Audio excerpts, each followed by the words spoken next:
دیکھو ملیحہ، خدا کے لیے سمجھنے کی کوشش کرو۔ اگر تم انکار کرو گی تو بابا مان جائیں گے، پلیز میری مجبوری سمجھو۔ کمرے میں شدید گھٹن تھی اور موسیٰ کی آواز میں بے چینی اور جھنجھلاہٹ دونوں نمایاں تھی۔ وہ کمرے میں ادھر سے ادھر ٹہل رہا تھا، جبکہ ملیحہ سر جھکائے ہاتھوں کی انگلیوں کو آپس میں بری طرح سے مروڑ رہی تھی۔ موسیٰ چلتے چلتے اچانک اس کے سامنے رک گیا اور جھک کر اس کے چہرے کو دیکھنے کی کوشش کی۔ تم کچھ بول کیوں نہیں رہی ہو؟ میں تم سے شادی نہیں کرنا چاہتا ملیحہ، اور یہ بات تمہیں مجھ سے بہتر معلوم ہے۔ ہمارا کوئی میچ نہیں ہے، ہمارا ڈفرنس بہت زیادہ ہے۔ تم ایک الگ دنیا کی ہو اور میں۔ اس نے بات ادھوری چھوڑ دی اور گہرا سانس لے کر دوبارہ بولا، تم اچھے سے جانتی ہو نا کہ میں کسی اور سے محبت کرتا ہوں۔ ملیحہ کا دل زور سے دھڑکا۔ اس نے لرزتی ہوئی پلکیں اٹھا کر موسیٰ کو دیکھا۔ اس کی آنکھوں میں نمی تیر رہی تھی، مگر زبان پر ایک عجیب سی بے چینی تھی۔ موسیٰ بھائی، اس کے لبوں سے بڑی مشکل سے یہ الفاظ نکلے، بھائی مت کہو مجھے۔ موسیٰ نے تقریباً دھاڑتے ہوئے کہا، جس سے ملیحہ سہم کر ایک قدم پیچھے ہٹ گئی۔ اگر میرے نکاح میں آنا ہے تو یہ رشتہ جوڑنے کی کوشش مت کرو، اور اگر بھائی سمجھتی ہو تو اس رشتے سے انکار کر دو۔ سیدھا جاؤ بابا کے پاس اور کہو کہ مجھے موسیٰ پسند نہیں ہے، کہو کہ میں اس سے شادی نہیں کر سکتی۔ ملیحہ نے بے بسی سے نفی میں سر ہلایا۔ آنسو اس کی گالوں پر بہہ نکلے تھے۔ میں ایسا نہیں کر سکتی موسیٰ بھائی، میں طاہر جان کی بات کسی صورت رد نہیں کر سکتی۔ اس کی آواز کانپ رہی تھی، مگر لہجے میں ایک عجیب سی اٹل فیصلہ کن کیفیت تھی۔ آپ نہیں جانتے کہ میں کس بوجھ تلے دبی ہوئی ہوں۔ چچا جان کے طاہر جان کے مجھ پر بہت احسانات ہیں۔ جب میرے سر سے میرے بابا کا سایہ اٹھ گیا تھا تو انہوں نے مجھے یتیمی کا احساس تک نہیں ہونے دیا۔ انہوں نے مجھے اپنی سگی بیٹیوں سے بڑھ کر چاہا ہے۔ آج اگر وہ مجھ سے میری جان بھی مانگ لیتے تو میں دے دیتی، یہ تو پھر ان کی خواہش ہے۔ موسیٰ نے بے دردی سے اپنے بالوں میں ہاتھ پھیرا۔ اس کا چہرہ غصے سے سرخ ہو رہا تھا۔ اسے یقین نہیں آ رہا تھا کہ وہ ملیحہ، جو ہمیشہ اس کی بات مانتی تھی، جو اس کے سامنے اونچی آواز میں بات تک نہیں کرتی تھی، آج اس کی زندگی کے اتنے بڑے مسئلے پر اس کی بات ماننے سے انکاری تھی۔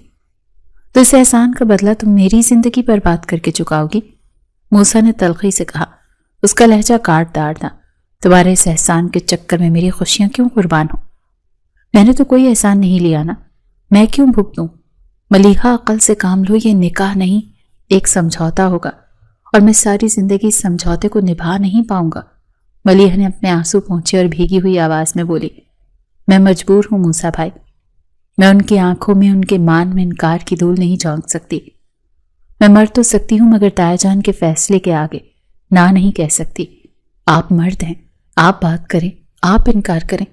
مجھ میں اتنی ہمت نہیں کہ میں اس ہستی کا دل توڑ دوں جو میرے لیے باپ کا درجہ رکھتے ہیں۔ اس کی بات سن کر موسیٰ کو شدید غصہ آیا۔ اسے لگا جیسے وہ دیوار سے سر ٹکرا رہا ہے۔ وہ جانتا تھا کہ اس کے باپ کے سامنے بولنا کتنا مشکل ہے، اسی لیے وہ ملیحہ کو ڈھال بنانا چاہتا تھا، لیکن ملیحہ نے اپنے ہتھیار ڈال دیے تھے۔ تم بہت خود غرض ہو ملیحہ، موسیٰ نے نفرت بھرے لہجے میں کہا، اور غصے سے پاس پڑا گلدان اٹھا کر دیوار پر دے مارا۔ تم صرف اپنا سوچ رہی ہو، اپنا قرض اتارنے کا سوچ رہی ہو، چاہے اس کے لیے میری لاش ہی کیوں نہ گر جائے۔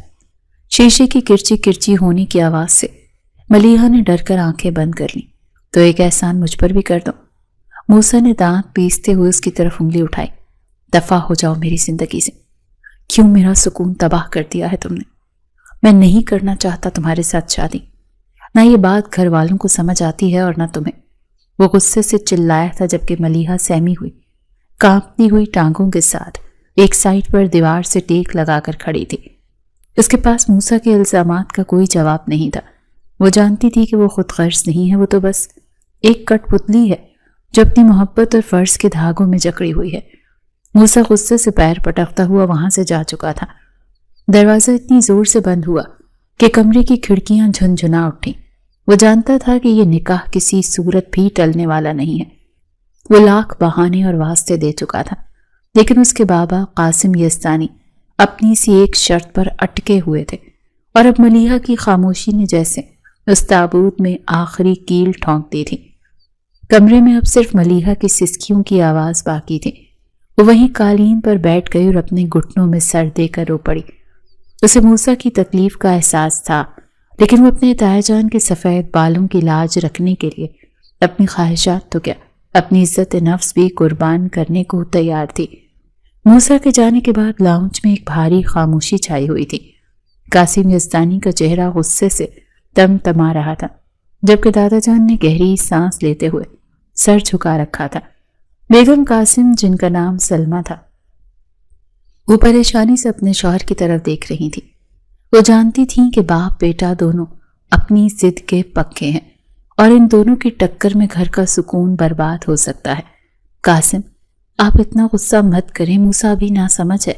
سلمہ بیگم نے ڈرتے ڈرتے خاموشی کو توڑا اور اپنے شوہر کے قریب گئی۔ وہ اس وقت غصے میں ہے، اسے ٹھنڈے دماغ سے سمجھانا ہوگا۔ نہ سمجھ؟ قاسم یزدانی نے تلخی سے اپنی بیگم کی طرف دیکھا۔ وہ اب بچہ نہیں رہا سلمہ کہ اسے انگلی پکڑ کر سمجھایا جائے۔ وہ جانتا ہے کہ ملیحہ میرے لیے کیا حیثیت رکھتی ہے۔ وہ صرف میری بھتیجی نہیں، میرے مرحوم بھائی عاصم کی نشانی ہے۔ دادا جان نے سر اٹھایا اور ان کی آنکھوں میں ماضی کی پرچھائیاں لہرانے لگیں۔ تم سچ کہتے ہو قاسم، عاصم اور تم دونوں بھائی نہیں تھے، بلکہ ایک جان دو قالب تھے۔ مجھے آج بھی وہ دن یاد ہے جب تم دونوں کی شادی ایک ہی دن ایک ساتھ ہوئی تھی۔ اس گھر کی رونق تم دونوں بھائیوں کے دم سے تھی۔ قاسم یزدانی کی آنکھوں میں نمی تیرنے لگی۔ جی بابا جان، ہم نے کبھی سوچا بھی نہیں تھا کہ ہم جدا ہوں گے۔ ہم نے ہمیشہ ایک ہی چھت کے نیچے زندگی گزاری۔ موسیٰ اور ارحا پیدا ہوئے تو عاصم بھائی نے انہیں اپنے بچوں کی طرح پالا۔ پھر ملیحہ کا انتظار شروع ہوا۔ سلمہ بیگم نے بھی ماضی کے ورق الٹے اور دھیمی آواز میں بولی، ہاں، ملیحہ تو منت و مرادوں سے مانگی ہوئی اولاد تھی۔ عاصم بھائی اور بھابھی کی شادی کے کتنے سالوں کے بعد اللہ نے ان کی گود ہری کی تھی۔ وہ تو پورے گھر کی آنکھ کا تارا تھی۔ جب وہ پیدا ہوئی تھی تو موسیٰ پہلے سے کافی بڑا تھا، کیونکہ وہ تاخیر سے دنیا میں آئی تھی، مگر اس گھر میں سب سے زیادہ لاڈ اسی کے اٹھائے جاتے تھے، اور آج میرا بیٹا اسی لاڈلی کو ٹھکرا رہا ہے۔ قاسم یزدانی کا لہجہ پھر سے سخت ہو گیا۔ وہ بھول گیا ہے کہ ملیحہ کے ساتھ اس کے دادا اور ہم سب کتنی محبت کرتے ہیں۔ جب وہ چھوٹی سی تھی تو موسیٰ ہی اسے سنبھالتا تھا، اور آج وہ کہہ رہا ہے کہ ان کا کوئی جوڑ نہیں۔ دادا جان نے تعصب سے ہاتھ ہلایا۔ نوجوان نسل رشتوں کی نزاکت کو نہیں سمجھتی بیٹا، لیکن ملیحہ کی قسمت میں جو لکھا ہے وہ بہت بھاری تھا۔ کمرے کا ماحول سوگوار ہو گیا۔ سب کے ذہنوں میں وہ منحوس دن گھوم گیا جب ملیحہ کی زندگی کا رخ بدل گیا تھا۔ وہ دن میں مرتے دم تک نہیں بھول سکتا۔ قاسم یزدانی کی آواز پھر گئی۔ ایکسیڈنٹ کی وہ خبر جس نے میری کمر توڑ دی تھی۔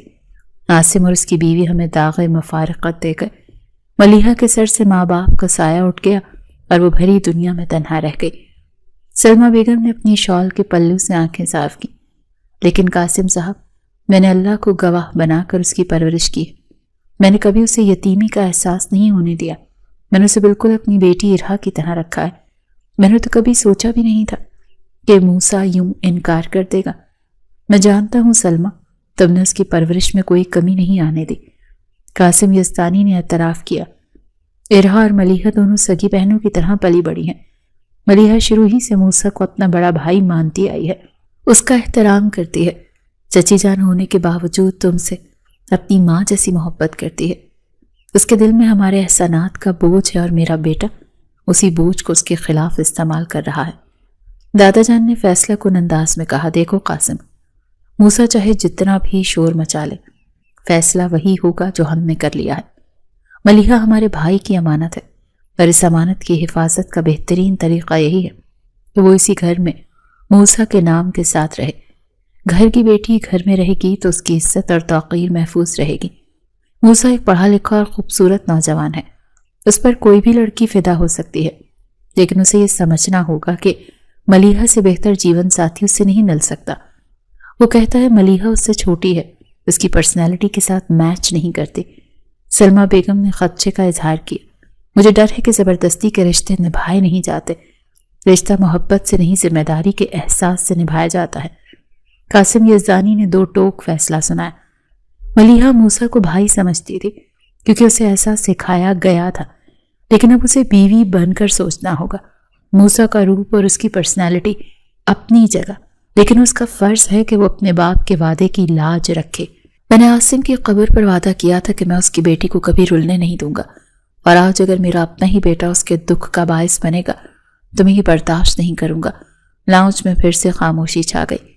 سب جانتے تھے کہ قاسم یزدانی اپنے بھائی سے کس قدر محبت کرتے تھے، اور ملیحہ ان کے لیے صرف ایک لڑکی نہیں بلکہ ان کے مرحوم بھائی کی زندہ نشانی تھی۔ دوسری طرف موسیٰ اپنی ضد پر اڑا ہوا تھا اور حالات ایک بڑے ٹکراؤ کی طرف جا رہے تھے۔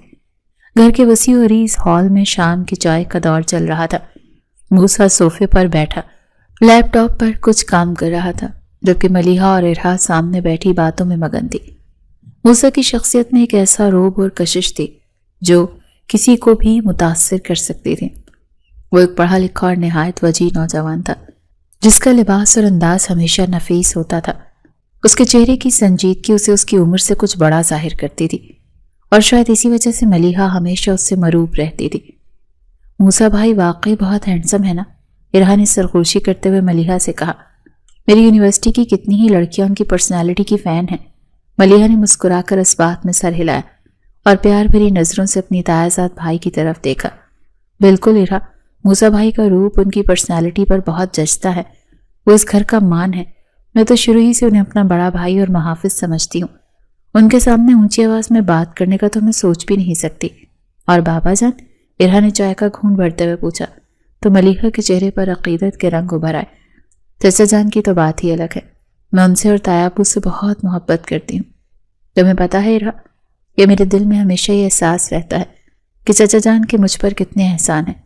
میرے ماں باپ کے جانے کے بعد انہوں نے مجھے کبھی یہ محسوس ہی نہیں ہونے دیا کہ میں تنہا ہوں۔ انہوں نے مجھے کوئی کمی نہیں ہونے دی، میری ہر خواہش پوری کی ہے۔ اسی لیے میرے دل میں یہ بات پتھر کی طرح نقش ہے کہ میں ان کی کوئی بھی بات رد نہیں کر سکتی۔ ان کا ہر حکم میرے لیے حرف آخر ہے۔ ابھی وہ دونوں یہ باتیں کر ہی رہی تھی کہ دادا جان، جو کافی دیر سے خاموش بیٹھے تھے اور اپنی تسبیح پڑھ رہے تھے، اچانک گویا ہوئے۔ انہوں نے اپنی اینک درست کی اور قاسم یزدانی کی طرف دیکھا۔ قاسم، ادھر میری طرف متوجہ ہو بیٹا۔ قاسم یزدانی نے فوراً اخبار سائٹ پر رکھا اور مؤدبانہ انداز میں بولے، جی بابا جان، حکم کریں، میں سن رہا ہوں۔ دادا جان نے گہری اور طویل سانس لی، جیسے دل کا بوجھ ہلکا کرنا چاہ رہے ہوں۔ میں کافی دنوں سے ایک بات سوچ رہا تھا۔ ماشاءاللہ سے موسیٰ بڑا ہو چکا ہے، پڑھ لکھ گیا ہے اور اپنے پیروں پر کھڑا ہے۔ ہمیں اب اس کی شادی کر دینی چاہیے۔ اس اچانک اعلان پر سب چونک پڑے۔ موسیٰ نے بھی لیپ ٹاپ سے نظریں ہٹا کر دادا جان کی طرف دیکھا۔ دادا جان نے بات جاری رکھتے ہوئے کہا، تم جانتے ہو قاسم کے کئی سالوں سے ایک دکھ ہمیں اندر ہی اندر کاٹ رہا ہے۔ میرے بیٹے عاصم اور بہو کی موت کے بعد سے اس گھر کی فضا سوگوار ہے، دیواروں سے اداسی ٹپکتی ہے۔ میں چاہتا ہوں کہ اب گھر میں کوئی خوشی آئے۔ میری خواہش ہے کہ میری زندگی میں ہی موسیٰ کی شادی ہو جائے اور یہ آنگن پھر سے خوشیوں سے بھر جائے۔ اس بات پر ملیحہ اور ارحا کے چہرے خوشی سے کھل اٹھے۔ ارحا نے جوش سے ملیحہ کے ہاتھ پر تالی ماری۔ واہ، یہ تو زبردست خبر ہے، ارحا چہکی۔ آخرکار بابا جان اور دادا جان نے سوچ ہی لیا۔ ملیحہ بھی اپنی خوشی چھپا نہ سکی اور مسکراتے ہوئے بولی، واہ موسیٰ بھائی کی شادی ہوگی، یہ تو بہت ہی اچھی بات ہے۔ ہم لوگ تو بہت انجوائے کریں گے۔ گھر میں کتنے عرصے بعد کوئی ڈھولک بجے گی، مہمان آئیں گے۔ میں تو ابھی سے سوچ رہی ہوں کہ ہم کیسی تیاریاں کریں گے۔ وہ دونوں لڑکیاں اپنی ہی دھن میں مگن تھیں اور انہیں اندازہ بھی نہیں تھا کہ یہ خوشی ان کے لیے کیا طوفان لانے والی ہے۔ وہ دونوں شادی کے تصور سے ہی نہال ہو رہی تھی کہ اچانک قاسم یزدانی کی سنجیدہ آواز گونجی، ملیحہ، ارحا، تم دونوں ذرا اپنے کمرے میں جاؤ۔ چچا جان کا لہجہ معمول سے زیادہ سخت تھا اور سپاٹ تھا۔ مجھے اور تمہارے دادا جان کو موسیٰ سے کچھ ضروری اور اہم بات کرنی ہے۔ ملیحہ اور ارحا کی ہنسی وہیں تھم گئی۔ انہوں نے حیرت سے ایک دوسرے کو دیکھا، لیکن قاسم یزدانی کے حکم کے آگے بولنے کی کسی میں ہمت نہیں تھی۔ وہ دونوں بادب طریقے سے وہاں سے اٹھیں اور اپنے کمرے میں چل دیں۔ موسیٰ وہیں بیٹھا تھا، اس کے ماتھے پر ہلکی سی شکن نمودار ہو چکی تھی۔ اسے چچا جان کے انداز سے کچھ غیر معمولی محسوس ہو رہا تھا۔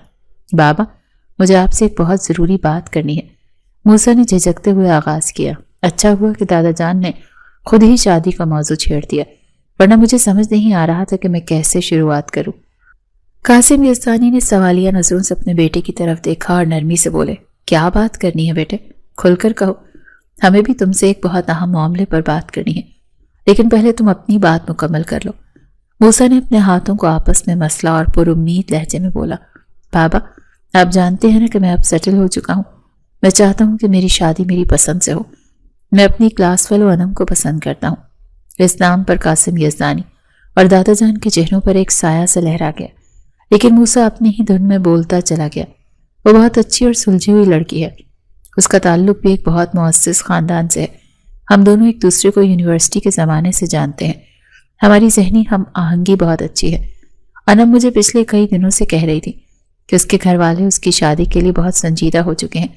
وہ لوگ اس کے لیے رشتہ ڈھونڈ رہے ہیں، اور اگر ہم نے جلدی نہ کی تو وہ کہیں اور اس کا رشتہ طے کر دیں گے۔ موسیٰ نے بے تابی سے تھوڑا آگے جھک کر اپنے باپ کا ہاتھ تھام لیا۔ بابا، میں نہیں چاہتا کہ دیر ہو جائے۔ میں نے سوچا تھا کہ میں آپ سے اور دادا جان سے بات کروں گا تاکہ آپ لوگ باقاعدہ انم کے گھر رشتہ لے کر جائیں۔ مجھے یقین ہے کہ آپ کو انم بہت پسند آئے گی۔ وہ بالکل ویسی بہو ثابت ہوگی جیسی آپ چاہتے ہیں۔ اس نے اپنی بات مکمل کر کے پرسکون انداز میں اپنے باپ اور دادا کی طرف دیکھا۔ اسے پورا یقین تھا کہ گھر کا اکلوتا اور لاڈلا بیٹا ہونے کے ناطے اس کی خواہش کو رد نہیں کیا جائے گا، لیکن سامنے سے آنے والی خاموشی اس کے لیے غیر متوقع تھی۔ قاسم یزدانی نے گلا کنکارا اور نظریں دادا جان کی طرف جمائیں۔ دادا جان نے سر کے اشارے سے انہیں بات کرنے کی اجازت دی۔ بیٹا، قاسم یزدانی کا لہجہ پہلے جیسا نرم نہیں تھا، بلکہ اس میں ایک عجیب سی سنجیدگی درائی تھی۔ تم نے اپنی پسند کا اظہار کر دیا اور ہم نے سن لیا۔ یہ اچھی بات ہے کہ تم نے ہمیں اعتماد میں لیا، لیکن کچھ فیصلے ایسے ہوتے ہیں جو وقت اور حالات کو دیکھ کر کیے جاتے ہیں۔ موسیٰ کے ماتھے پر بل پڑ گئے۔ میں سمجھا نہیں بابا، آپ کیا کہنا چاہ رہے ہیں؟ کیا آپ کو انم کے نام پر کوئی اعتراض ہے؟ بات انم یا کسی اور لڑکی کی نہیں ہے۔ دادا جان نے مضبوط لہجے میں مداخلت کی۔ بات ہمارے گھر کی روایات اور وعدوں کی ہے۔ موسیٰ، میں چاہتا ہوں تم انم کا خیال اپنے دل سے نکال دو۔ موسیٰ کو لگا جیسے اس کے کانوں میں سیسا انڈیل دیا گیا ہو۔ وہ ہکا بکا رہ گیا۔ لیکن کیوں دادا جان؟ جب میں کہہ رہا ہوں کہ وہ اچھی لڑکی ہے تو پھر مسئلہ کیا ہے؟ میں بھی اسے آپ لوگوں سے ملوانے کا بھی کہہ سکتا ہوں۔ ہم اس سے نہیں ملنا، قاسم یزدانی نے دو ٹوک انداز میں کہا، کیونکہ ہم تمہارا فیصلہ کر چکے ہیں۔ ہم چاہتے ہیں کہ موسیٰ اور ملیحہ کا نکاح کر دیا جائے۔ ہمارا ارادہ پکا ہے اور ہم اس سے پیچھے نہیں ہٹ سکتے۔ یہ بات سن کر موسیٰ کے آسان خطا ہو گئے۔ اسے اپنے کانوں پر یقین نہیں آیا۔ ملیحہ؟ وہ لڑکی جسے وہ ہمیشہ سے اپنی چھوٹی بہن سمجھتا آیا تھا، جس نے اس کی گود میں آنکھ کھولی تھی، آج اس کے گھر والے اس کو اس کے جیون ساتھی بنانے کا فیصلہ سنا رہے تھے۔ ملیحہ؟ موسیٰ کے منہ سے بے اختیار نکلا۔ بابا، آپ ہوش میں تو ہیں؟ ملیحہ تو بچی ہے، وہ میری بہنوں جیسی ہے۔ آپ لوگ یہ کیسے سوچ سکتے ہیں؟ دادا جان کے چہرے پر ایک پرسکون مسکراہٹ نمودار ہوئی۔ اور ہمیں کیا چاہیے موسیٰ؟ میرے مرحوم بیٹے عاصم کی اکلوتی نشانی ہمارے گھر ہی رہ جائے گی، تو اس سے بڑھ کر خوشی کی بات اور کیا ہوگی؟ وہ گھر کی بیٹی ہے، ہمارا اپنا خون ہے۔ کیا ہوا اگر وہ عمر میں تم سے چھوٹی ہے؟ رشتوں میں عمر نہیں دیکھی جاتی، خلوص اور اپنائیت دیکھی جاتی ہے۔ موسیٰ کا دماغ چکرانے لگا۔ اس کی آنکھوں کے سامنے انم کا چہرہ اور اس کے گھر والوں کا فیصلہ ایک عجیب کشمکش کی صورتحال اختیار کر گئے تھے۔ دیکھو قاسم، دادا جان نے قاسم یزدانی کی طرف دیکھتے ہوئے تاکید کی، میں نے ہمیشہ کہا تھا کہ ملیحہ تمہارے لیے ذمہ داری ہے۔ اس کو ہمیشہ خوش رکھنا تمہارا فرض ہے۔ قاسم کی روح تبھی سکون پائے گی جب اس کی بیٹی اس گھر کی مالکن بنے گی۔ قاسم یزدانی نے سر جھکا کر اطاعت سے جواب دیا۔ ابا جی، آپ فکر ہی نہ کریں، اس کا باپ اور دادا اس کا رشتہ بہت پہلے طے کر چکے ہیں، جب وہ دونوں زندہ تھے۔ یہ فیصلہ آج کا نہیں، یہ تو سالوں پرانا ہے۔ رشتہ طے کر چکے ہیں؟ موسیٰ جو اب تک صدمے کی کیفیت میں بیٹھا تھا، اچانک اپنا ضبط ٹوٹتے ہوئے اٹھ کھڑا ہوا۔ اس کی کرسی پیچھے گرتے بچی، اس کی آنکھوں میں خون اتر آیا تھا۔ آپ کیسے میری زندگی کا فیصلہ مجھ سے پوچھے بغیر کر سکتے ہیں؟ میں کوئی بھیڑ بکری ہوں جسے آپ جہاں چاہیں کہ باندھ دیں گے؟ اس کی آواز کی گونج اتنی تیز تھی کہ لاؤنج کا سکوت ٹوٹ گیا۔ اتنی دیر میں اس کی ماں سلمہ بیگم بھی کچن سے وہاں آ چکی تھی۔ وہ اپنے بیٹی کی یہ حالت دیکھ کر گھبرا گئی۔ کیا ہو گیا ہے موسیٰ؟ وہ تیزی سے آگے بڑھی اور موسیٰ کے بازو کو تھامنے کی کوشش کی۔ کیوں بیٹے ایسے بول رہے ہو؟ تمہارے سامنے تمہارے بابا اور دادا جان ہیں، اپنی آواز نیچی رکھو۔ موسیٰ نے جھٹکے سے اپنا بازو چھڑایا اور اپنی ماں کی طرف دیکھا۔ اس کی آنکھوں میں شکایت تھی۔ لیکن مما، آپ کو معلوم ہے یہ لوگ کیا کہہ رہے ہیں؟ بابا اور دادا میری شادی ملیحہ سے کروانا چاہتے ہیں۔ ملیحہ سے؟ آپ جانتی ہیں نا ملیحہ کو، اس کو تو میں نے ہمیشہ سے اپنی بہن سمجھا ہے۔ میں نے اسے اپنی گود میں کھلایا ہے، اسے چلنا سکھایا ہے۔ وہ ارہا کی طرح میری چھوٹی بہن ہے۔ قاسم یزدانی بھی صوفے سے اٹھ کھڑے ہوئے۔ ان کا چہرہ غصے سے سرخ ہو رہا تھا۔ خاموش ہو جاؤ موسیٰ، یہ کیسی فضول باتیں کر رہے ہو؟ سمجھنے سے کوئی بہن تھوڑی ہو جاتی ہے، وہ تمہارے چچا کی بیٹی ہے، نامحرم ہے تم سے۔ اس سے تمہارا نکاح شرعی اور قانونی طور پر بالکل جائز ہے۔ مسئلہ جواز کا نہیں ہے بابا، احساس کا ہے۔ موسیٰ نے چیخ کر کہا، میرے اندر اس کے لیے وہ جذبات ہی نہیں ہیں جو ایک بیوی کے لیے ہونے چاہیے۔ میں اسے ارہا سے الگ نہیں سمجھتا، وہ گھر کی بچی ہے، تو کیا میں اس کی قربانی دے دوں؟ کیا میری اپنی کوئی زندگی نہیں ہے؟ اس سے بڑھ کے اور کیا ہوگا کہ ہماری عزت ہمارے گھر میں رہے گی؟ دادا جان نے اپنی لاٹھی زمین پر مارتے ہوئے سختی سے کہا، باہر کی لڑکیاں گھر توڑتی ہیں جبکہ ملیحہ اس گھر کی بنیاد ہے۔ موسیٰ نے بے بسی سے اپنی ماں کی طرف دیکھا، ماما آپ بھی چپ ہیں؟ آپ تو جانتی ہیں کہ میں انم کو پسند کرتا ہوں۔ آپ نے تو انم کو دیکھا بھی ہے، میں نے آپ سے ملوایا تھا نا اسے، وہ کتنی اچھی لڑکی ہے۔ آپ کیوں بابا کو نہیں سمجھاتے؟ سلمہ بیگم بوکھلا گئی۔ وہ ایک طرف اپنے شوہر کے تیور دیکھ رہی تھی اور دوسری طرف بیٹے کی تڑپ۔ بیٹا، میں کیا کہہ سکتی ہوں، تیرے بابا کا فیصلہ ہرگز نہیں۔ موسیٰ نے ان کی بات کاٹ دی۔ اس نے فیصلہ کن انداز میں دونوں ہاتھوں سے انکار کا اشارہ کیا۔ میں ملیحہ سے کسی صورت نکاح نہیں کروں گا، چاہے زمین آسمان ایک ہو جائے، یہ شادی نہیں ہو سکتی۔ قاسم یزدانی غصے سے آگے بڑھے اور موسیٰ کے سامنے سینہ تان کر کھڑے ہو گئے۔ تمہاری اتنی ہمت کہ تم میرے فیصلے کے آگے نہ کہو؟ کیوں؟ کیا یہی تربیت دی ہے ہم نے تمہیں؟ وہ کیا کہہ رہے ہو تم موسیٰ؟ سلمہ بیگم نے اسے روکنے کی کوشش کی اور شوہر کے سامنے ڈھال بن گئی۔ قاسم صاحب جانے دیں، بچہ ہے، جذباتی ہو رہا ہے، یہ بچہ نہیں رہا سلمہ۔ قاسم یزدانی دھاڑے، یہ اب ہمارے سامنے کھڑا ہو کر ہمیں آنکھیں دکھا رہا ہے، اس لڑکی انم کے چکر میں ہی اپنے خونی رشتوں کو ٹھکرا رہا ہے۔ موسیٰ نے پیچھے ہٹتے ہوئے کہا، ہاں کیونکہ میں اپنی کلاس فیلو انم کو پسند کرتا ہوں ماما، وہی لڑکی جس سے میں نے آپ سے ملوایا تھا اور میں وعدہ کیا تھا اس سے۔ کس طرح آپ لوگ میری زندگی کا اتنا بڑا فیصلہ میری مرضی کے بغیر کر سکتے ہیں؟ یہ ظلم ہے مجھ پر بھی اور ملیحہ پر بھی۔ محبت کا بھوت اتار دو اپنے سر سے۔ دادا جان نے سرد لہجے میں فیصلہ سنایا، اس گھر میں وہی ہوگا جو ہم چاہیں گے۔ انم جیسی لڑکیاں ہمارے خاندان کے معیار پر پورا نہیں اترتی۔ میرا معیار میری خوشی ہے دادا جان، موسیٰ کی آواز بھر آ گئی، اور میری خوشی انم کے ساتھ ہے، ہرگز نہیں۔ میں کسی صورت بھی ملیحہ سے شادی نہیں کروں گا۔ میں یہ گھر سر پر اٹھا لوں گا، لیکن یہ زبردستی کا رشتہ قبول نہیں کروں گا۔ اس نے اپنا حتمی فیصلہ سنا دیا تھا اور غصے سے وہاں سے پلٹا۔ سلمہ بیگم اسے پکارتی رہ گئی، لیکن وہ طوفان کی طرح اپنے کمرے میں چلا گیا اور زور سے دروازہ بند کر دیا۔ قاسم یزدانی ہانپ رہے تھے، انہوں نے غصے سے مٹھی صوفے کی پشت پر ماری۔ دیکھا آپ نے ابا جی، کیسے سرکش ہو گیا ہے یہ؟ لیکن میں بھی قاسم یزدانی ہوں، میں دیکھتا ہوں کہ یہ کیسے اپنی منمانی کرتا ہے۔ سلمہ بیگم وہیں صوفے پر ڈھہ گئی۔ ان کا دل خوف سے ڈوب رہا تھا کہ باپ بیٹے کی یہ جنگ گھر کا سکون نکل جائے گی۔ کمرے کا دروازہ بند کرنے کے بعد بھی موسیٰ کے اندر کا طوفان تھمنے کا نام نہیں لے رہا تھا۔ ٹیبل پر رکھا اس کا موبائل فون مسلسل وائبریٹ ہو رہا تھا۔ اسکرین پر انم کا نام جگمگا رہا تھا۔ وہ بار بار کال کر رہی تھی، لیکن موسیٰ میں اتنی ہمت نہیں تھی کہ وہ اس کا فون اٹھا سکے۔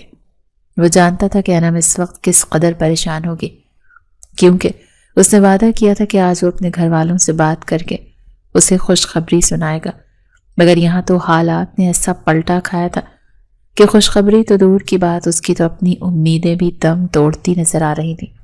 کیوں؟ آخر کیوں؟ موسیٰ نے جھنجھلا کر موبائل کی طرف دیکھا اور بالوں میں انگلیاں پھنسائیں۔ میں انم کو کیا منہ دکھاؤں گا؟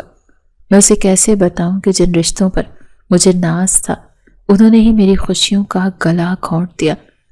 موبائل کی گھنٹی ایک بار پھر بجی۔ اس بار موسیٰ نے موبائل اٹھایا لیکن کال ریسیو نہیں کی۔ وہ اسکرین کو دیکھتا رہا جیسے اسے بے جان آلے سے کوئی حل مانگ رہا ہو۔ اسے تو یہی فکر کھائی جا رہی تھی کہ اس کے بابا اور دادا اس کا نکاح ملیحہ کے ساتھ کرنے پر تلے ہیں، اور وہ لوگ اپنی بات سے پیچھے ہٹنے والے نہیں ہیں۔ ملیحہ، اس نے دانت پیستے ہوئے یہ نام لیا، اس نام کے ساتھ ہی اس کے ذہن میں اس معصوم اور خاموش لڑکی کا چہرہ ابھرا جسے وہ بچپن سے جانتا تھا۔ وہ ہمیشہ اسے ایک سیدھی سادھی اور سلجھی ہوئی لڑکی سمجھتا تھا۔ وہ سوچتا تھا کہ ملیحہ کو ہینڈل کرنا دنیا کا سب سے آسان کام ہے۔ وہ ہمیشہ اس کی ہر بات مانتی تھی، کبھی اس کے سامنے سر نہیں اٹھاتی تھی اور موسیٰ اسے اپنا قابو میں سمجھتا تھا۔ اسے لگتا تھا کہ ملیحہ ایک عقل مند لڑکی ہے جو اپنی حدود پہچانتی ہے، لیکن آج وہی خاموش ملیحہ اس کے لیے وبال جان بن گئی تھی۔ موسیٰ نے غصے سے موبائل بیڈ پر پھینکا اور خود کرسی پر ڈھہ گیا۔ میں تو اسے سمجھدار سمجھتا تھا، لیکن آج وہ میرے ہی گلے کا ہار بننے جا رہی ہے۔ وہ جانتی ہے کہ میں اسے پسند نہیں کرتا، وہ جانتی ہے کہ ہماری سوچ نہیں ملتی، پھر بھی وہ خاموش تماشائی بنی ہوئی ہے۔ اس کی یہ خاموشی مجھے برباد کر دے گی۔ اسے یاد آیا کہ کس طرح کچھ دیر پہلے ملیحہ نے اس کے سامنے کھڑے ہو کر انکار کرنے سے منع کر دیا تھا۔ اس وقت اسے ملیحہ کی وہ تابع داری زہر لگ رہی تھی۔ اگر وہ انکار کر دیتی تو شاید بابا اور دادا مان جاتے، لیکن اس نے تو اپنے احسانات کی زنجیر میں خود کو جکڑ رکھا تھا اور اب اسی زنجیر سے موسیٰ کو بھی باندھنا چاہتی تھی۔ نہیں، میں ہرگز ایسا نہیں ہونے دوں گا۔ موسیٰ نے خود کلامی کی۔ اس کی آواز میں پھر سے غصہ امڑ آیا۔ یہ کوئی کھلونا نہیں ہے جسے جب چاہا جہاں چاہا فٹ کر دیا۔ یہ میری زندگی ہے۔ میں ملیحہ کو اپنی بہن سمجھتا ہوں اور بہن کبھی بیوی نہیں بن سکتی۔ یہ فطرت کے خلاف ہے، یہ میرے جذبات کے خلاف ہے۔ انم کی کال دوبارہ آنے لگی۔ موسیٰ نے ایک نظر فون کو دیکھا، پھر فیصلہ کن انداز میں فون اٹھا لیا۔ اسے انم سے بات کرنی تھی۔ اسے بتانا تھا کہ وہ ہار ماننے والوں میں سے نہیں ہے۔ ہیلو موسیٰ، دوسری طرف سے انم کی گھبرائی ہوئی آواز آئی۔ تم فون کیوں نہیں اٹھا رہے تھے؟ میں کب سے ٹرائی کر رہی ہوں۔ تم نے بات کی گھر پر؟ کیا کہا سب نے؟ میرے گھر والے کل شام تک کا الٹیمیٹم دے چکے ہیں موسیٰ، پلیز بولو کہ سب ٹھیک ہو گیا ہے۔ موسیٰ نے آنکھیں بند کر لیں تو انم کی آواز میں موجود امید اس کے دل کو چیر رہی تھی۔ انم، سب کچھ اتنا آسان نہیں ہے جتنا ہم سوچ رہے ہیں۔ کیا مطلب؟ انم کی آواز کاٹدار تھی۔ کیا تمہارے گھر والے نہیں مانے؟ وہ نہیں مانے، موسیٰ نے تلخی سے کہا۔ وہ لوگ میری شادی کہیں اور کروانا چاہتے ہیں۔ دوسری طرف چند لمحوں کے لیے خاموشی چھا گئی، پھر انم کی حیرت بھری آواز آئی، کہیں اور؟ لیکن کہاں؟ تم نے تو کہا تھا کہ تمہارے گھر میں ایسی کوئی بات نہیں چل رہی۔ ملیحہ سے۔ موسیٰ نے بمشکل یہ نام ادا کیا۔ وہ میرا نکاح ملیحہ سے کروانا چاہتے ہیں۔ ملیحہ؟ تمہاری تائے ذات؟ انم چیخ پڑی۔ وہی چیزیں تم بہن کہتے ہو؟ یہ کیا مذاق ہے موسیٰ؟ تم نے ہی تو کہا تھا کہ وہ بچی ہے، اسے تم نے گود میں کھلایا ہے۔ تمہارے گھر والے پاگل تو نہیں ہو گئے؟ وہ لوگ ضد پر اڑے ہوئے ہیں انم۔ موسیٰ اٹھ کھڑا ہوا، اس کے لہجے میں بغاوت تھی۔ وہ اسے گھر کی عزت اور مرحوم بھائی کی نشانی کہہ کر میرے گلے ڈالنا چاہتے ہیں۔ وہ سمجھتے ہیں کہ ملیحہ میرے لیے بہترین ہے کیونکہ وہ ان کی جی حضوری کرتی ہے۔ وہ ایک ایسی لڑکی ہے جو کبھی ان کے خلاف نہیں جائے گی اور انہیں بہو بھی ایسی ہی چاہیے۔ تو تم کیا کرو گے موسیٰ؟ انم روحانسی ہو گئی۔ کیا تم مجھ سے کیے گئے وعدے توڑ دو گے؟ کیا تم اس گونگی گڑیا سے شادی کر لو گے؟ ہرگز نہیں، موسیٰ نے سختی سے کہا۔ میں نے تم سے وعدہ کیا ہے اور میں اسے نبھاؤں گا۔ میں ملیحہ سے شادی کر کے اپنے اور اس کی زندگی جہنم نہیں بناؤں گا۔ میں اس زبردستی کے فیصلے کو کبھی قبول نہیں کروں گا، چاہے مجھے اس کے لیے کوئی بھی حد پار کرنی پڑے۔ تم بس مجھ پر بھروسہ رکھو۔ اس نے فون بند کر دیا، لیکن اس کا دل اب بھی بے چین تھا۔ وہ جانتا تھا کہ یہ جنگ اتنی آسان نہیں ہوگی، کیونکہ اس کے مقابلے میں اس کا باپ اور دادا تھے جو اپنی بات کے پکے تھے۔ لیکن موسیٰ نے بھی تہیہ کر لیا تھا کہ وہ اس خاندانی سیاست کی بھینٹ نہیں چڑھے گا۔ ملیحہ جو اب تک اس کے لیے ایک معصوم رشتہ تھی، اب اس کی نظر میں ایک ایسی رکاوٹ بن چکی تھی جسے ہٹانا ناگزیر ہو گیا تھا۔ ساری رات آنکھوں میں کاٹنے کے بعد جب صبح کا سورج طلوع ہوا تو موسیٰ کے ارادے بھی سورج کی کرنوں کی طرح پکے اور واضح تھے۔ اس نے اپنے دل کو سمجھا لیا تھا کہ جذبات کی قربانی دینا بہادری نہیں بلکہ بے وقوفی ہے۔ وہ تیار ہو کر نیچے آیا تو گھر کا ماحول معمول سے ہٹ کر خاصا سنجیدہ تھا۔ ناشتے کی میز سجی ہوئی تھی جہاں دادا جان، قاسم یزدانی اور سلمہ بیگم خاموشی سے بیٹھے تھے۔ ملیحہ اور ارہا بھی وہیں موجود تھے اور سر جھکائے ہوئے پراٹھے کے نوالے توڑ رہی تھی۔ موسیٰ کرسی کھینچ کر بیٹھا تو سب کی نظریں اس پر جم گئی تھیں۔ اس کی آنکھوں میں سرخی تھی جو رات بھر کی بے خوابی کی گواہ تھی۔ سلمہ بیگم نے کچھ کہنا چاہا مگر موسیٰ نے ہاتھ کے اشارے سے انہیں روک دیا اور سیدھا اپنے باپ کی آنکھوں میں دیکھا۔ بابا، میں نے پوری رات بہت سوچا۔ موسیٰ کی آواز سپاٹ اور فیصلہ کن تھی۔ میرے لیے یہ ممکن نہیں ہے کہ میں اپنی جذبات کا گلا گھونٹ دوں۔ میں ہرگز نہیں کروں گا ملیحہ سے شادی۔ میز پر بیٹھے ہوئے تمام افراد کے ہاتھ رک گئے، چمچوں اور پلیٹوں کی آوازیں تھم گئی۔ قاسم یزدانی نے چائے کا کپ نیچے رکھا اور گہری نظروں سے بیٹے کو دیکھا۔ ہم اس موضوع پر کل رات بات ختم کر چکے ہیں موسیٰ۔ قاسم یزدانی کا لہجہ دھیما مگر سخت تھا۔ صبح صبح ناشتے کے وقت گھر کا سکون خراب مت کرو۔ سکون تو آپ لوگ میرا برباد کر چکے ہیں، موسیٰ نے تلخی سے جواب دیا۔ میں یہاں ناشتہ کرنے یا سکون کی باتیں کرنے نہیں آیا، میں اپنا آخری فیصلہ سنانے آیا ہوں۔ میں صرف اور صرف انم سے ہی شادی کروں گا، اور میں چاہتا ہوں کہ آپ سب لوگ آج ہی انم کے گھر میرا رشتہ لے کر جائیں۔ دادا جان نے اپنی چھڑی میز کے پائے کے ساتھ ٹیک دی اور ناگواری سے بولے، کیا تم ہماری زبان سے نکلی ہوئی بات کی کوئی اہمیت نہیں سمجھتے؟ ہم نے کہہ دیا تھا کہ اس لڑکی کا نام بھی اس گھر میں نہیں لیا جائے گا، لیکن دادا جان میری خوشی انم کے ساتھ ہے۔ موسیٰ نے ڈسپریٹ ہو کر کہا، آپ لوگ کیوں نہیں سمجھ رہے؟ ملیحہ میری بہنوں جیسی ہے، میں اس کے ساتھ خوش نہیں رہ سکتا اور نہ ہی اسے خوش رکھ سکتا ہوں۔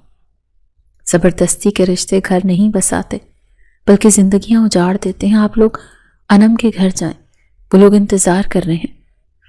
قاسم یزدانی نے میز پر ہاتھ مارا، سوری بیٹا، تم ہمارے اکلوتے بیٹے ہو، ہمارا مان ہو، لیکن تمہیں ہمارا فرما بردار بننا پڑے گا۔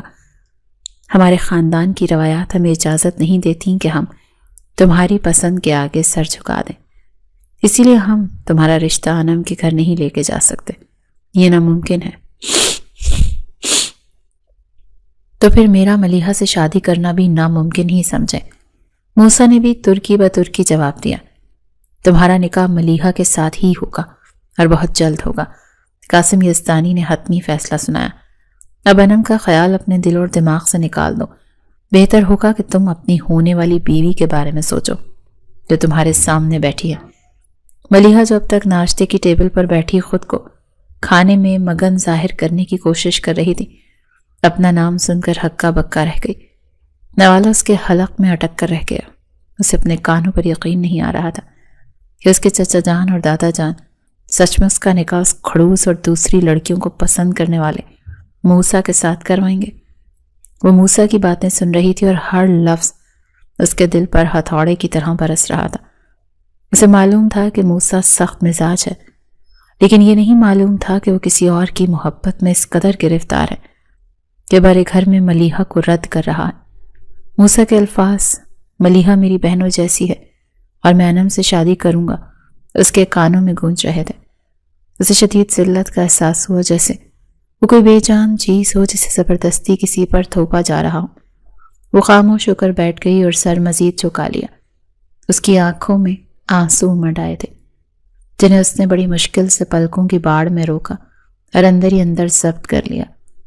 وہ نہیں چاہتی تھی کہ کوئی اس کی کمزوری دیکھے۔ سلمہ بیگم نے ملیحہ کے چہرے کے بدلتے رنگ دیکھے تو تڑپ اٹھی۔ قاسم، دیکھیں بچی بیٹھی ہے، اس کے سامنے تو ایسی باتیں نہ کرے نا، اسے بھی حقیقت کا پتہ ہونا چاہیے ماما۔ موسیٰ نے بے رحمی سے کہا، اسے پتہ ہونا چاہیے کہ میں اسے بیوی کے روپ میں قبول نہیں کر سکتا۔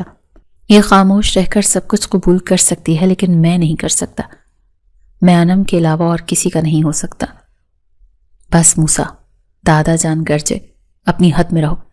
تم جاؤ یہاں سے، ہمیں سکون سے ناشتہ کرنے دو، لیکن یاد رکھنا فیصلہ وہی ہوگا جو ہم نے کر دیا ہے۔ موسیٰ غصے سے کرسی پیچھے دھکیلتا ہوا کھڑا ہو گیا۔ ٹھیک ہے، اگر آپ لوگوں کو میری خوشی عزیز نہیں ہے تو مجھے بھی اس گھر کے فیصلوں کی کوئی پرواہ نہیں ہے۔ میں دیکھتا ہوں کہ کیسے ہوتا ہے یہ نکاح۔ وہ تیز قدموں سے وہاں سے نکل گیا۔ ہال میں پھر سے موت کا سا سکوت چھا گیا۔ ناشتے کی میز پر ہونے والا ہنگامہ ملیحہ کے حواس پر بھاری طرح سوار تھا۔ کالج جاتے وقت وہ گاڑی میں بالکل خاموش بیٹھی تھی اور مسلسل کھڑکی سے باہر بھاگتے ہوئے مناظر کو دیکھ رہی تھی۔ اس کی آنکھوں کی ویرانی بتا رہی تھی کہ اس کے اندر کتنا شور برپا ہے۔ ارہا اسے بار بار کنکھیوں سے دیکھ رہی تھی۔ وہ جانتی تھی کہ ملیحہ بہت زیادہ حساس ہے اور آج صبح جو کچھ بھی ہوا وہ اس کے لیے کسی صدمے سے کم نہیں تھا۔ گاڑی جب کالج کے گیٹ پر رکی اور وہ دونوں کلاس کی طرف بڑھیں، طرح سے مزید صبر نہ ہوا۔ اس نے ملیحہ کا بازو پکڑ کر اسے روکا اور ایک سائڈ پر لے گئی۔ ملیحہ، خدا کے لیے کچھ تو بولو، ارہا نے اس کے کاندھے کو ہلا کر کہا۔ تم گاڑی میں پورے راستے چپ رہی ہو اور اب یہاں بھی تمہارے ہونٹ سلے ہوئے ہیں۔ اس طرح خاموشی سے اندر ہی اندر گھٹنے سے کچھ حاصل نہیں ہوگا۔ ملیحہ نے بے بسی سے نظریں اٹھا کر ارہا کو دیکھا۔ اس کی آنکھوں میں آنسو تیر رہے تھے۔ میں کیا بولوں ارہا، میرے پاس بولنے کو بچا ہی کیا ہے؟ تم نے ہی تو سنا ہے ناشتے کی میز پر دادا جان اور چچا جان کیا کہہ رہے تھے، اور پھر موسیٰ بھائی کا وہ انداز، وہ نفرت جو ان کی آنکھوں میں تھی، وہ مجھے جیتے جی مار رہی ہے۔ ارے تم نے سیریس لے لیا ان کی بات کو؟ ارہا نے اسے تسلی دینے کی کوشش کی، حالانکہ وہ خود بھی اندر ہی اندر ڈری ہوئی تھی۔ ایسا کچھ بھی نہیں ہوگا، تم جانتی تو ہو موسیٰ بھائی کو، وہ اس وقت غصے میں ہے، اور غصے میں انسان کو کچھ سمجھ نہیں آتا کہ وہ کیا کہہ رہا ہے۔ وہ بس اپنی ضد منوانا چاہتے ہیں، اسی لیے سب کے سامنے ایسی باتیں کر رہے ہیں۔ نہیں ارہا، یہ صرف غصہ نہیں ہے۔ ملیحہ نے نفی میں سر ہلایا۔ وہ سچ کہہ رہے تھے، وہ انم کو پسند کرتے ہیں، وہ اس سے محبت کرتے ہیں۔ تم نے دیکھا نہیں وہ کس طرح سب کے سامنے اس کا نام لے رہے تھے؟ وہ مجھ سے کیسے شادی کریں گے جب ان کا دل کسی اور کے پاس ہے؟ میں ان کے گلے کا طوق نہیں بننا چاہتی۔ تم کوئی طوق نہیں ہو ملیحہ، ارہا نے سختی سے اس کی بات کاٹی۔ تم اس گھر کی بیٹی ہو اور موسیٰ بھائی کے لیے تم سے بہتر کوئی نہیں ہو سکتا۔ انم جیسی لڑکیاں ہمارے گھر کے ماحول میں ایڈجسٹ نہیں ہو سکتی۔ بابا اور دادا جان جو کر رہے ہیں وہ ہم سب کی بہتری کے لیے ہے۔ ملیحہ نے اپنے آنسو پہنچے اور ایک عجیب سے عزم کے ساتھ ارہا کا ہاتھ تھام لیا۔ ارہا، مجھے لگتا ہے مجھے کچھ کرنا ہوگا۔ میں موسیٰ بھائی کی زندگی برباد ہونے نہیں دیکھ سکتی۔ وہ مجھ سے نفرت کرنے لگیں گے اور میں ان کی نفرت برداشت نہیں کر پاؤں گی۔ تو تم کیا کرو گی؟ ارہا نے تشویش سے پوچھا۔ مجھے لگتا ہے مجھے اس لڑکی سے بات کرنی چاہیے جو کہ موسیٰ بھائی سے محبت کرتی ہے، ملیحہ نے معصومیت سے کہا۔ میں انم سے ملوں گی، اسے کہوں گی کہ موسیٰ بھائی بہت مجبور ہیں اور وہ ان کے لیے کوئی راستہ نکالے۔ میں اسے کہوں گی وہ موسیٰ بھائی کے ساتھ کورٹ میرج کر لے۔ اگر وہ نکاح کر لیں گے تو چچا جان اور دادا جان کے پاس کوئی راستہ نہیں بچے گا اور وہ لوگ مان جائیں گے۔ پاگل ہو گئی ہو تم؟ ارہا نے اس کے منہ پر ہاتھ رکھ دیا اور ادھر ادھر دیکھا کہ کہیں کوئی سن نہ لے۔ تمہارا دماغ تو ٹھیک ہے؟ کورٹ میرج ہمارے خاندان میں ایسے بھی کوئی کرتا ہے بھلا؟ اور کیسے کرتے ہیں مجھے بتاؤ نا۔ تمہیں اندازہ بھی ہے اگر موسیٰ بھائی نے ایسا کوئی قدم اٹھایا تو بابا جان کی کیا حالت ہوگی؟ وہ تو جیتے جی مر جائیں گے۔ لیکن اگر موسیٰ بھائی کی خوشی اسی میں ہے تو، ملیحہ نے تڑپ کر کہا۔ وہ صبح کہہ رہے تھے نا کہ وہ انم کے علاوہ کسی کے نہیں ہو سکتے۔ میں نہیں چاہتی کہ میری وجہ سے وہ گھر چھوڑ دیں یا بغاوت کریں۔ اس سے بہتر ہے کہ وہ اپنی پسند کی شادی کر لیں۔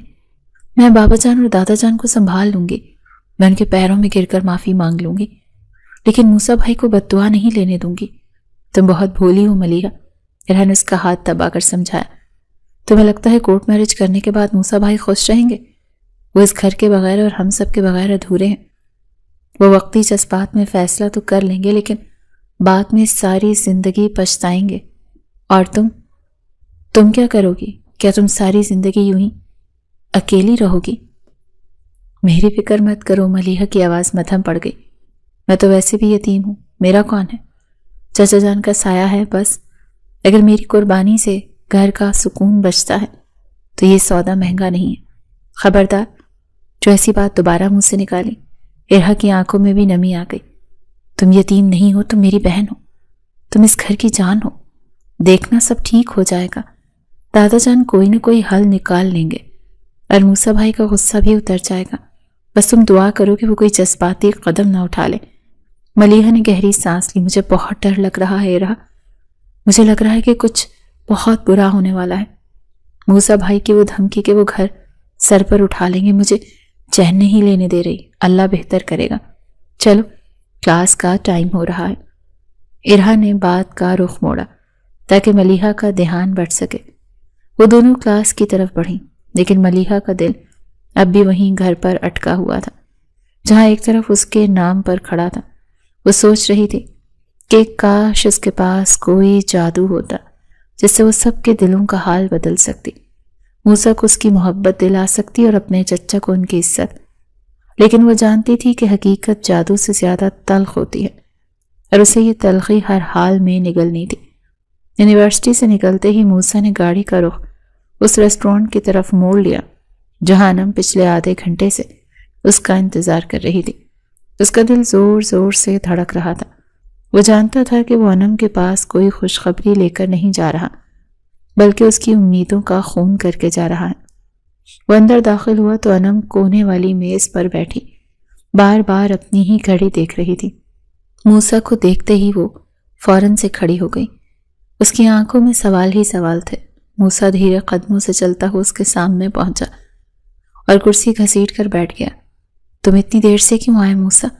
انم نے بغیر تمہید کے سوال کیا۔ میں کب سے تمہارا انتظار کر رہی، بتاؤ کیا بات ہوئی گھر پر؟ کیا تمہارے ابو مان گئے؟ موسیٰ نے نظریں جھکا کر میز پر رکھے گلاس کو دیکھا، پھر ہمت مجتمع کر کے انم کی آنکھوں میں دیکھا۔ انم، وہ لوگ نہیں مانے۔ میں نے بہت کوشش کی، میں نے لڑائی کی، میں نے بحث کی، مگر وہ اپنی ضد پر قائم ہے۔ انم کے چہرے کا رنگ پیلا پڑ گیا۔ وہ دھم سے کرسی پر بیٹھ گئی۔ کیا مطلب نہیں مانے؟ تم نے تو کہا تھا تم منا لو گے۔ وہ لوگ ملیحہ کے علاوہ کسی اور کو بہو بنانے کے لیے تیار نہیں ہیں، موسیٰ نے مایوسی سے کہا۔ انہوں نے صاف کہہ دیا کہ اگر میں نے تم سے شادی کی بات کی تو وہ میرا بائیکاٹ کر دیں گے۔ تو تم ڈر گئے؟ انم کی آنکھوں میں آنسو تیرنے لگے۔ تم نے ہار مان لی موسیٰ، صرف اس لیے کہ وہ لوگ ناراض ہو جائیں گے تو مجھے چھوڑ دو گے؟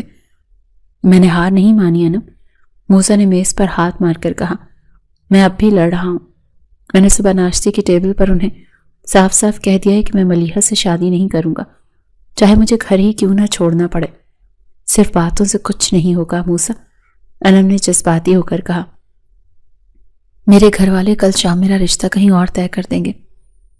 اگر تم واقعی مجھ سے مخلص ہو تو تمہیں ابھی اسی وقت فیصلہ کرنا ہوگا۔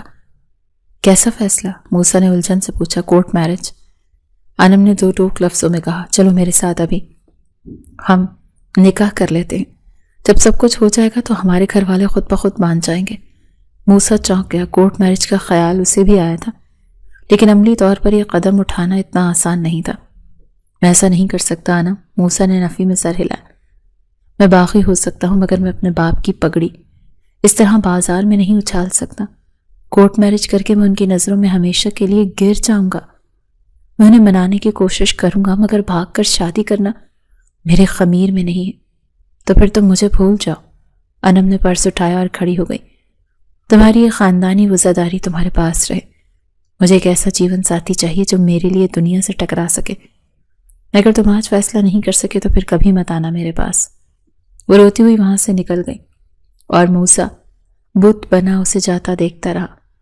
اس کے اندر ایک عجیب سی ٹوٹ پھوٹ ہو رہی تھی۔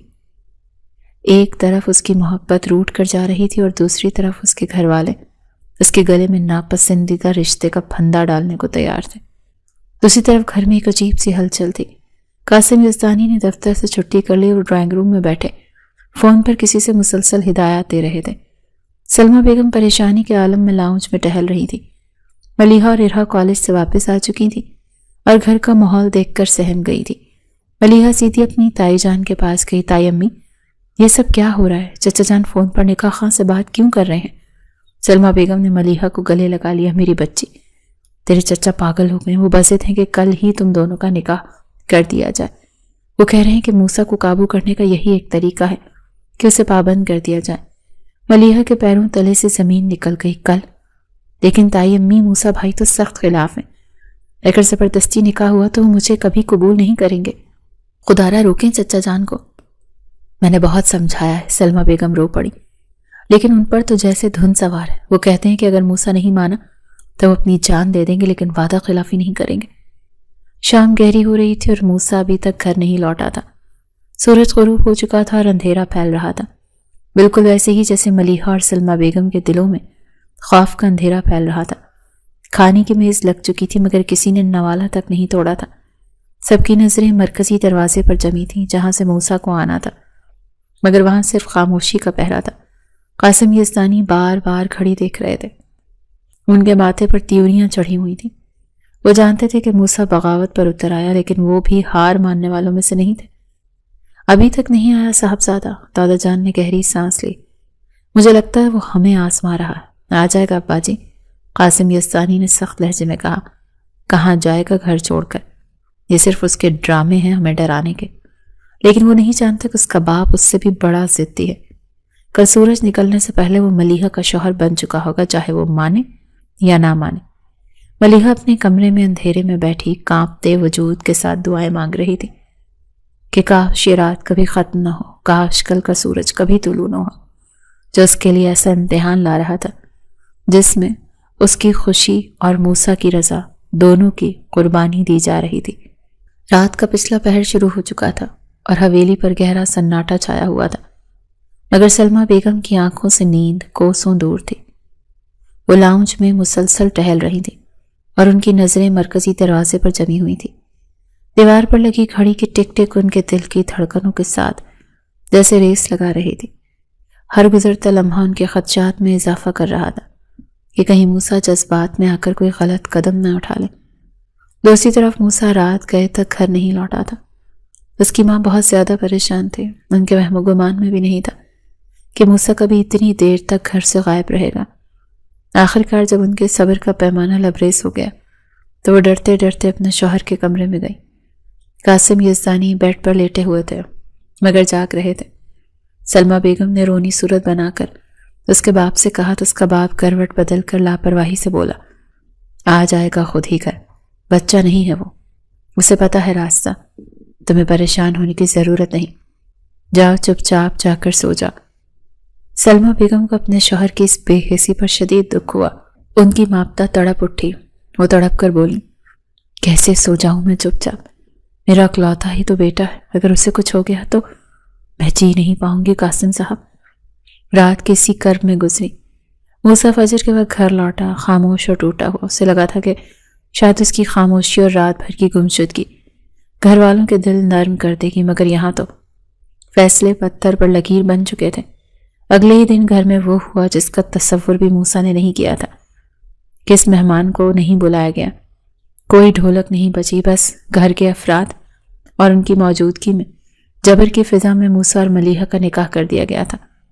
ملیحہ کٹ پتلی کی طرح سر جھکائے بیٹھی تھی، اس کے آنسو دوپٹے میں جذب ہو رہے تھے جبکہ موسیٰ کی آنکھوں سے شعلے برس رہے تھے۔ اس نے قبول ہے ایسے کہا جیسے وہ الفاظ نہیں انگارے تھے جو اس کے حلق سے نکل رہے تھے۔ جیسے ہی نکاح خاں رخصت ہوا، گھر کا ماحول میدان جنگ بن گیا۔ موسیٰ جو اتنی دیر سے ضبط کا بند باندھے بیٹھا تھا یکدم پھٹ پڑا۔ موسیٰ ابھی بھی آپے سے باہر ہو رہا تھا۔ اس نے سر سے ٹوپی اتار کر زمین پر پھینکی اور غضبناک نگاہوں سے اپنے باپ اور دادا کو دیکھا۔ اگر آپ لوگوں نے میرا زبردستی نکاح کروا ہی دیا ہے تو سن لیں۔ موسیٰ کی آواز نے گھر کی دیواریں ہلا دیں۔ میں اس کاغذ کے ٹکڑے کو نہیں مانتا۔ میں اس گھر میں ایک پل بھی نہیں رہ سکتا جہاں میری سانس گھٹتی ہے۔ میں گھر چھوڑ کر چلا جاؤں گا۔ وہ سارے گھر والوں کو دھمکی دی تھی۔ تیزی سے مڑ کر دروازے کی طرف بڑھا۔ ملیحہ سہم کر صوفے کے پیچھے چھپ گئی۔ سلمہ بیگم روتے ہوئے بیٹے کے پیچھے بھاگی کہ اسے روکیں، مگر تبھی ایک گرجدار آواز نے سب کے قدم روک دیے۔ رک جاؤ موسیٰ۔ موسیٰ رکا اور مڑا۔ قاسم یزدانی دراز سے ایک آلہ نکال چکے تھے اور اسے اپنی کن پٹی پر رکھ لیا تھا۔ سب کی چیخیں نکل گئیں۔ سلمہ بیگم خوف سے وہیں زمین پر بیٹھ گئیں جبکہ دوسری طرف سے دھمکی اس کے باپ کی طرف سے آئی تھی، تم گھر کو چھوڑ کر جاؤ گے تو میری لاش پر سے گزر کر جاؤ گے۔ میں اپنی جان دے دوں گا اگر تم نے ملیحہ سے نکاح نہ کیا یا اسے بیوی کے طور پر قبول نہ کیا۔ تو موسیٰ پتھر کا ہو گیا۔ اس کے پیروں تلے سے زمین نکل گئی۔ اس کے تو وہم و گمان میں بھی نہیں تھا کہ بات یہاں تک پہنچ جائے گی۔ وہ لرزی ہوئی آواز میں بولا، یہ آپ کیا کہہ رہے ہیں بابا؟ آپ ایک ضد کے لیے اپنی جان لینے پر آ گئے؟ یہ میرا آخری فیصلہ ہے کہ میں گھر چھوڑ کر جا رہا ہوں، لیکن آپ… اس کی آواز حلق میں اٹک گئی۔ باپ کے ہاتھ میں وہ جان لیوا آلہ دیکھ کر اس کی ساری بغاوت جیسے برف کی طرح پگھل گئی اور صرف ایک خوف باقی رہ گیا۔